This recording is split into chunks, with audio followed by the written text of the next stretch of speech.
जय भीम जय मूल्यवासी इंजी सामिल सरेन जे तिहिन ओकाटा आपे को समंग रे आर मिटे वीडियो से आर मिटे वीडियो नियते सेटर नोआ दो कना जे नोय मिटे वीडियो पे नेले कान पासे रे प्ले कान जे ट्राइब्यूनल रे जहां एसआईआर नितुम ते जहां को नितुम बात अकान एसआईआर रे नोआ एसआईआर रे बात अकान हर को प्राय 27 लक्ष पश्चिम बंग रे नुकु ट्राइब्यूनल रे अपील लेखा से ट्राइब्यूनल रे उनको नितुम पास लेन खाइ कि नोय 2026 रेना विधानसभा वोट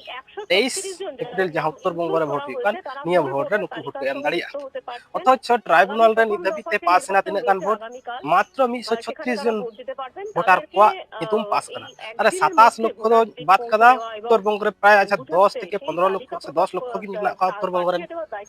भोटार नुकु को नितुम किंतु पास ना मात्र मात्र 135 दिन ताहले नुनो अधीर हर वोट बाको एम दाड़िदा दक्षिण बंग रे 29 तारीख वोट हुआ 27 एप्रिल रे उनको नितुम प्राय नको उडुको ना कथा तामे निये उत्तर बंग रे जखन 136 दिन उडुकना निये तायनम हो 27 तारीख हो दक्षिण बंग रे नपागी उडुकवा ता माने ट्राइब्यूनल रे पास नितुम ते नुकु भोटार को हड़ को धके को उनको भविष्य अनिश्चित भविष्य उनको रन तायनम दाराम गिद्रे पिते गोलाम दास रूपांतर करना मिते व्यवस्था को धके को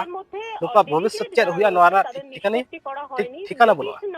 तो चेद हुई दाड़िया नोआ खय निया बन अनुमान दाड़िया खाना जे पश्चिम बंग रे जहां नुको एसआईआर खा नितुम को बतिलो कान ताको से को बातेन ताको से भोटाधिकार को बात लेन खाय नागरिक को बात लेन खाय ताले नुका स्थान दो हिकना गुलामी काते धरती रे दास लिखा दास लिखाते बंचा था तो नोआ गी पश्चिम बंग सरकार से साथे नय निर्वाचन कमीशन से भारत सरकार से शासक गोष्ठी नोआ को कमी कना तो नेल तबन पे नय ट्राइब्यूनल रे तिने हड़ा नितुम ओका लेकाते तिने गान पास ना तिने गान चेलका को ना रिपोर्ट नेल तबन पे नोआ वीडियो रे नेल ने तनो आपे को लय तिना जा कमेंट तबन पे जे चेद होई दाड़िया तायनम दाराम नोआ राज्य रे से नोआ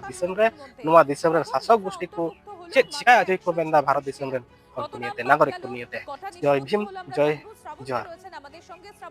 সাপ্লিমেন্টারি লিস্ট ঝুলে থাকা 27 লক্ষের মধ্যে প্রথম দফা অন্তর্ভুক্ত হলো মাত্র 136টি নাম কত নাম বাদ গেল কটা নিষ্পত্তি হলো আমরা জানবো শ্রাবন্তী রয়েছেন আমাদের সঙ্গে শ্রাবন্তী সবথেকে 136 জন এই ট্রাইব্যুনাল মারফত ভোটার হতে পেরেছেন দুজনের নাম আপাতত পর্যন্ত ডিলিট করা হয়েছে অর্থাৎ 138 জনের মধ্যে দুজনের নাম ডিলিট করা হয়েছে ফলে এই 136 জন যাদের নাম ইনক্লুড করা হয়েছে তারা মূল ভোটার তালিকার সঙ্গে যুক্ত হতে পারছেন আগামী প্রথম দফার যে নির্বাচন রয়েছে আগামীকাল সেখানে তারা ভোট দিতে পারবেন তাদেরকে এই একদিনের মধ্যে ভোটার স্লিপ পৌঁছে দেওয়া এবং বুথে বুথে সেই তালিকা প্রকাশ পাঠিয়ে দেওয়ার দায়িত্ব কমিশন আশ্বাস দিয়েছে সেই কাজ তারা করবে ফলে আগামীকাল 136 জন ভোট দিতে পারছেন।